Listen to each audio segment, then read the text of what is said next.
Friends, कैसे हैं आप? उम्मीद करता हूँ स्वस्थ होंगे, मस्त होंगे, व्यस्त होंगे। आज मैं आप लोगों को बड़ी ही इंटरेस्टिंग और मोटिवेशनल कहानी सुनाने जा रहा हूँ। पक्का यह आपने कभी भी नहीं सुनी होगी। तो बिना समय गवाए लीजिए शुरू करते हैं हम ये कहानी। यूरोपियन महाद्वीप के एक छोटे से देश की यह कहानी है, जहाँ के लोगों को मछलियों एवं मछलियों से बनी हुई डिशेस का स्वाद लेने का, खाने का बड़ा ही शौक था। यह देश समुद्र के किनारे बसा हुआ था।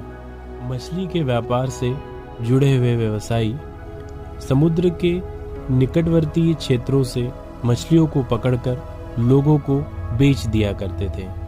एक समय की बात है कि वहाँ के लोगों में मछलियों के खाने के कारण खपत इतनी ज़्यादा हो गई कि वहाँ के जो व्यापारी थे उसकी आपूर्ति नहीं कर पा रहे थे, क्योंकि वह निकटवर्ती क्षेत्रों से ही मछलियों को पकड़ा करते थे।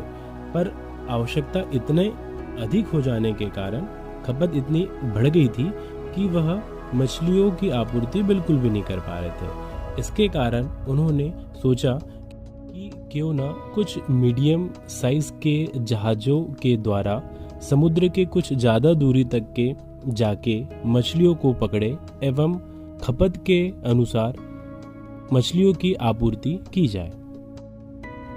ताजी ताजी मछलियां उपलब्ध कराने के लिए वहाँ के मछुआरों ने थोड़े अंदर जाकर समुद्र के मछलियों को पकड़ने का काम प्रारंभ किया। पर कुछ समय तक के मछलियां मिलती गई।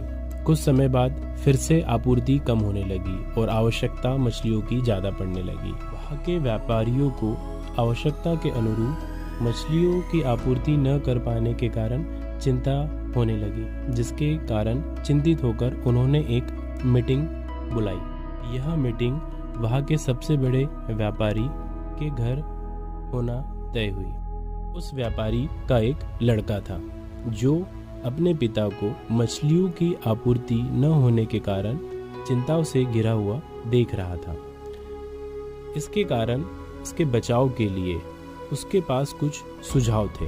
वह सुझाव अपने पापा को देने की कोशिश करता है, पर व्यापारी चिंताग्रस्त होने के कारण उसके सुझाव को अनसुना कर देता है, सुनने की कोशिश ही नहीं करता और सोचता है कि मेरा लड़का छोटा है और इसे व्यापार की क्या समझ होगी, इसलिए इसकी बातें सुनना बेकार ही होगा।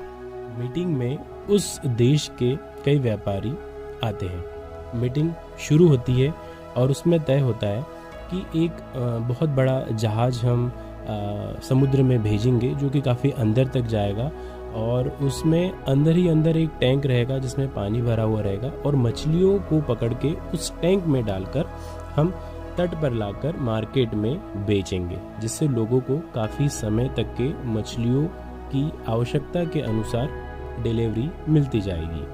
मीटिंग में जो तय हुआ उसके अनुरूप वहाँ के मछुआरों ने बहुत बड़ा समुद्री जहाज़ समुद्र के अंदर तक भेजा, जिसे काफ़ी दिनों तक के वो समुद्र में जाकर मछलियों को पकड़कर उसमें बने हुए टैंक में एकत्रित करते थे और बाद में लाके बाज़ारों में बेचते थे। पर वहाँ के लोगों ने उन मछलियों को खरीदा और खरीदने के बाद में वह टेस्ट, वह स्वाद नहीं पाया जो कि ताज़ी ताज़ी मछलियों में होती थी।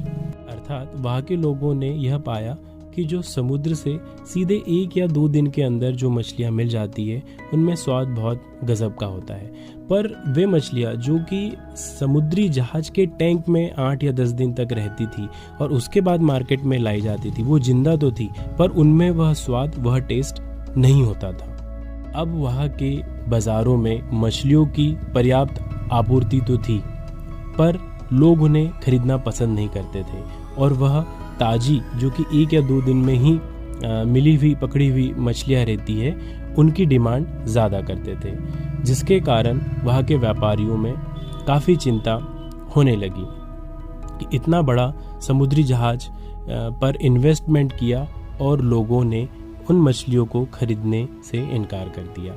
अब करे तो क्या करे। काफ़ी दिन उन्होंने इस बारे में विचार किया, कई सारी मीटिंग बुलाई गई, पर फिर भी उनको कोई सॉल्यूशन इसका नहीं मिल पा रहा था। दोस्तों, आप भी सोचिए कि जो समुद्र की 1 या 2 दिन में पकड़ी हुई जो बिल्कुल ताज़ी मछलियाँ होती है उसमें, या समुद्र के अंदर तक जो समुद्री जहाज के टैंक में भर भर कर मछलियाँ लाई जाती है, जो उस टैंक में 8 या 10 दिन व्यतीत करती है, उन मछलियों में या ताज़ी मछलियों में कुछ फ़र्क होता होगा या नहीं होता होगा। अब उस देश की मछलियों के बाज़ार में मछलियाँ काफ़ी मात्रा में उपलब्ध थी, पर लोग उन्हें खरीदना पसंद नहीं करते थे। लोगों को तो एकदम ताज़ी वाली मछलियाँ ही चाहिए थी। पर यह टैंक में जो 4 या 5 दिन या 8 दिन 10 दिन जो व्यतीत की हुई मछलियाँ रहती है, ये उन्हें बिल्कुल नहीं चाहिए थी।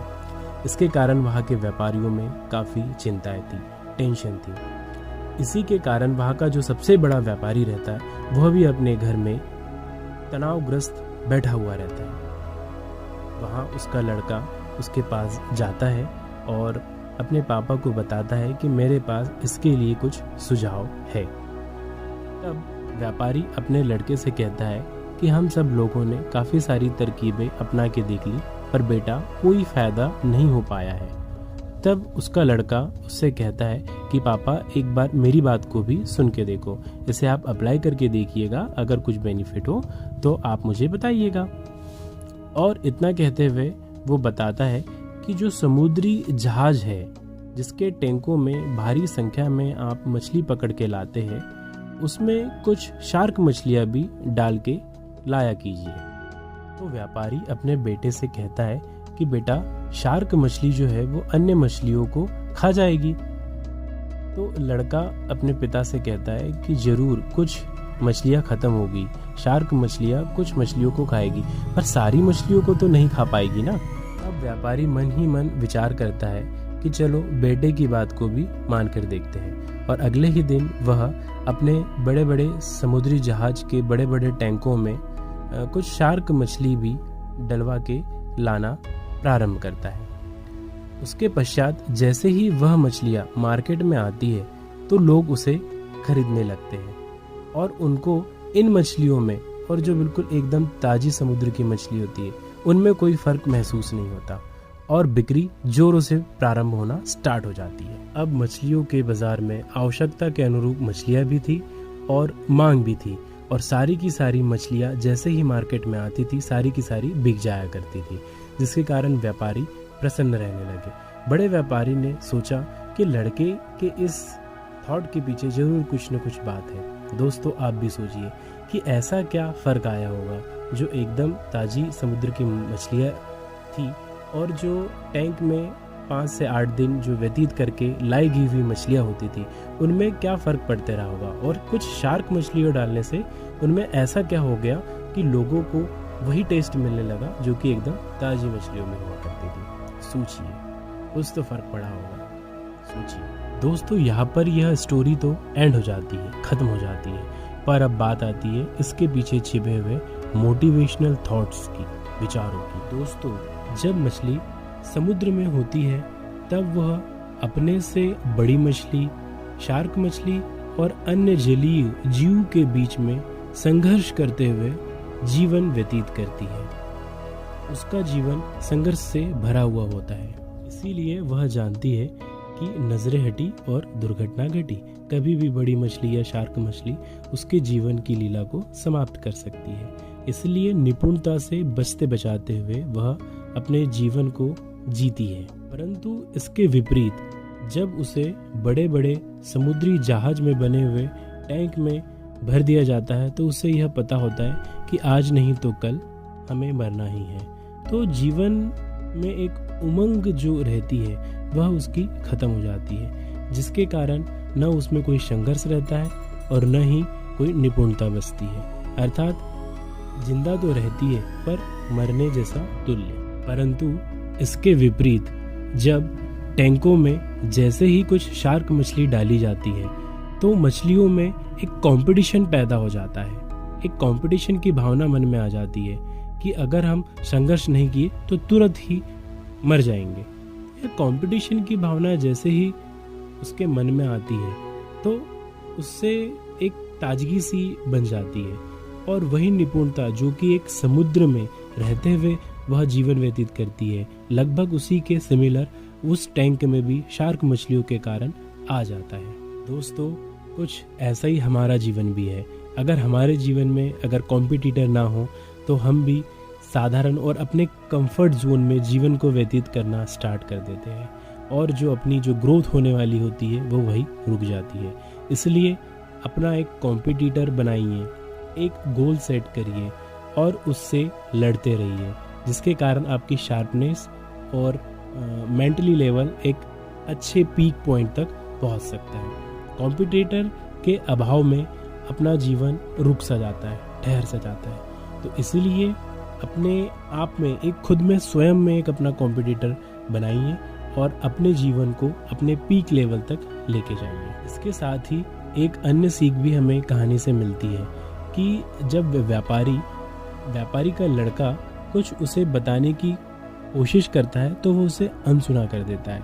यही हमारे साथ भी होता है कि हम अपने से कम उम्र के लोगों को अंडर एस्टिमेट करते हैं, जबकि यहाँ पे एक छोटा सा बच्चा भी हमें कुछ सिखा सकता है। उसमें भी कुछ ऐसी बातें होगी, ऐसे गुण होंगे जो कि हम में नहीं है।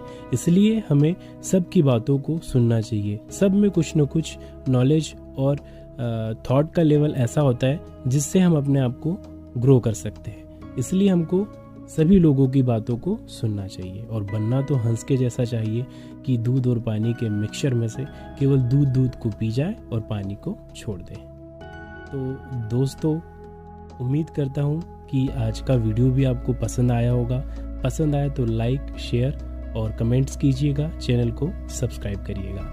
मिलते हैं अगले वीडियो के साथ। तब तक के घर पे रहिए, सुरक्षित रहिए, सैनिटाइज़र का यूज़ करते रहिए, मास्क पहनिए और सोशल डिस्टेंसिंग का पालन करें। टीकाकरण में पार्टिसिपेट करिए, खुद वैक्सीन लगवा ले और घर के सभी सदस्यों को मोटिवेट करें कि वह वैक्सीनेशन में पार्टिसिपेट करें। धन्यवाद।